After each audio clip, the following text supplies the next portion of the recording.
নমস্কার বন্ধুরা, excellent day পরিবারে আপনাদের সবাইকে আরও একবার স্বাগত জানাই। আমি আপনাদের পাঠ করে শোনাচ্ছি লেখক শরদিন্দু বন্দ্যোপাধ্যায়ের লেখা গল্প কামিনী, যার প্রথম পর্ব ইতিমধ্যেই পাঠ করেছি। আজ তার অন্তিম পর্ব। চলুন বন্ধুরা, আর বেশি দেরি না করে গল্পের অন্তিম পর্ব শোনা যাক। যুবতী দর্শনচ্ছটা বিকীর্ণ করিয়া হাসিল। প্রায় অন্ধকারে তাহার হাসিটা তরিদ্দীপরির মতো ঝলকিয়া উঠিল।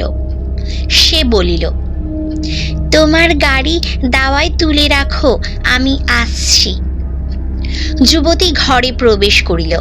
একটি মাদুর আনিয়া দাওয়ার একপাশে পাতিয়া দিল। এক ঘটি জল ও গামছা খুঁটির পাশে রাখিয়া বলিল, হাত মুখ ধো, চা খাবে তো? আমি এখনই তৈরি করে আনছি। যুবতী ঘরের মধ্যে চলিয়া গেল। সুরনাথ হাত মুখ ধুইয়া মাদুরে বসলেন। ঘরে প্রদীপ জ্বলিয়া উঠিল। আলোর পীতবর্ণ ধারা দাওয়ার উপর আসিয়া পড়িল। বাইরে নিরন্ধ্র অন্ধকার চরাচর গ্রাস করিয়া লইয়াছে।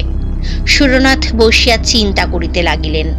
তাহার মানসিক অবস্থার বর্ণনা অনাবশ্যক। ব্যাধ সরাহত মৃগ, বহ্নিমুখ বিবিক্ষু পতঙ্গের মানসিক অবস্থা কে কবে বিবৃত করিয়াছে। এই নাও, চা এনেছি। চা দিতে গিয়া আঙুলে আঙুলে একটু ছোঁয়াছুঁই হইল। আমি রান্না চড়াতে চললুম। সুরনাথ ক্ষীণ স্বরে আপত্তি তুলিলেন, আমার জন্য আবার রান্না কেন?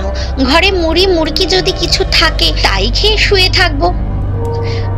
ও মা, মুড়ি মুরগি খেয়ে কি শীতের রাত কাটে?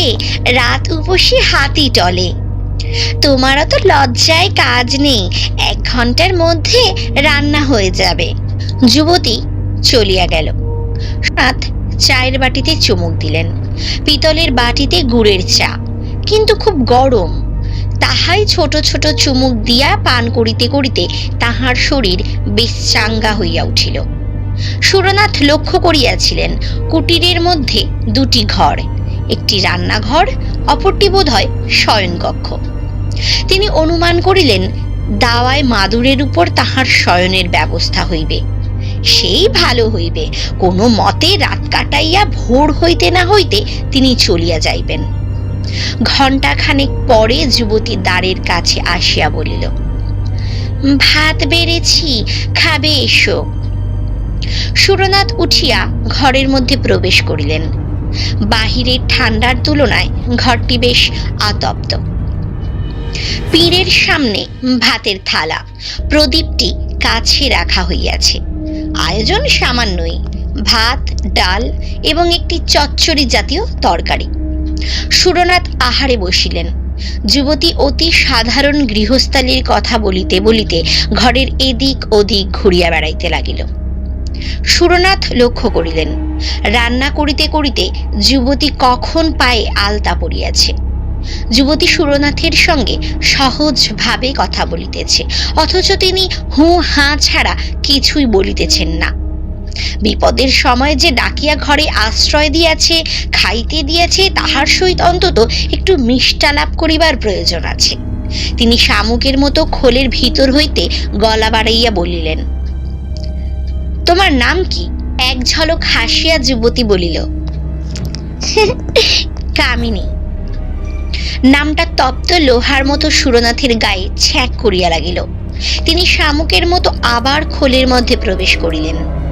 আহার আসতে সুরনাথ হাত মুখ ধুইলে কামিনী বলিল, পাশের ঘরে বিছানা পেতে রেখেছি, শুয়ে পড়ো গিয়ে।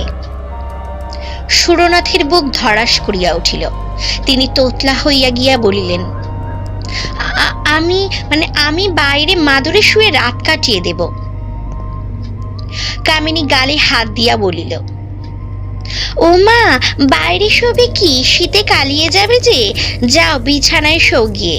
সুরনাথ কথা কাটাকাটি করিলেন না। কামিনী রাত্রে কোথায় শুইবে প্রশ্ন করিলেন না। দণ্ডাজ্ঞাবাহী আসামির মতো শয়নকক্ষে প্রবেশ করিলেন। ঘরে দীপ জ্বলিতেছে।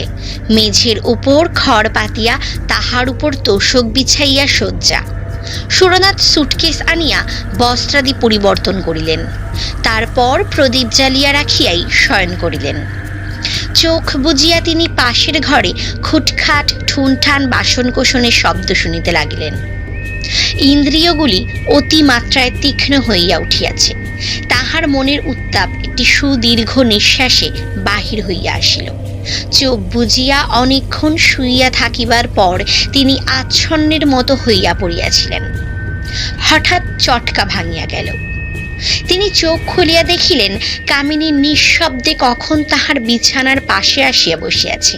তাহার মুখে বিচিত্র হিংস্র মধুর হাসি। 3 দিন পর্যন্ত সুরনাথ যখন ফিরিয়া আসিলেন না, তখন পোস্টমাস্টার বাবু উদ্বিগ্ন হইয়া উঠিলেন। কেবল সুরনাথ বাবুর জন্য নয়, সেই সঙ্গে পোস্ট অফিসের সম্পত্তি সাইকেলটিও গিয়াছে। পোস্টমাস্টার পুলিশে খবর দিলেন। পুলিশ খোঁজ লইল। সুরনাথের যে 3টি পোস্ট অফিসে যাইবার কথা, সেখানে তিনি যান নাই। পুলিশ তখন রীতিমতো তদন্ত আরম্ভ করিল। 7 দিন পরে সুরনাথকে পাওয়া গেল। বাহাতি রাস্তায় একটিও কুটির নাই। সেই রাস্তার পাশে ঝোপঝাড়ের মধ্যে তাহার মৃতদেহ পড়িয়া আছে। সাইকেলটা অনতি দূরে মাটিতে লুটাইতেছে। তাহার পশ্চাতে সুরনাথের সুটকেস রহিয়াছে। সুটকেসের মধ্যে কাপড় চোপড় সাবান মাজন বুরুশ সমস্তই মজুত আছে, কিছু খোয়া যায় নাই। সুরনাথের দেহে কোথাও আঘাত চিহ্ন নাই, কিন্তু দেহটি প্রাচীন মিশরীয় মমির মতো শুষ্ক ও অস্থি চর্মসার হইয়া গিয়াছে, যেন রক্তচোষা বাদুর দেহটা শুষিয়া লইয়াছে। পুলিশ হাসপাতালে লাশ চালান দিল। পোস্টমাস্টার যখন সুরনাথের মৃত্যু বিবরণ শুনিলেন, তখন তিনি আক্ষেপে মাথা নাড়িয়া বলিলেন, আহা, ডাইনির হাতে পড়েছিলেন। কামিনী ডাইনি এখনো তল্লাটে আছে। মায়া বিস্তার করে বেচারিকে টেনে নিয়েছিল।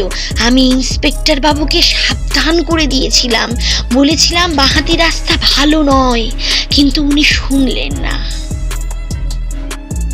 শেষ হলো শরদিন্দু বন্দ্যোপাধ্যায়ের লেখা গল্প কামিনী। বন্ধুরা, গল্পটি কেমন লাগলো তা আপনারা কমেন্ট করে জানাতে পারেন। ভালো লাগলে একটি লাইক ও চ্যানেলটিকে সাবস্ক্রাইব করে আমার পাশে থাকবেন। ফিরে আসবো এমনই সব দুর্দান্ত গল্প নিয়ে। ততদিন ভালো থাকবেন, সুস্থ থাকবেন ও আনন্দে থাকবেন। ধন্যবাদ।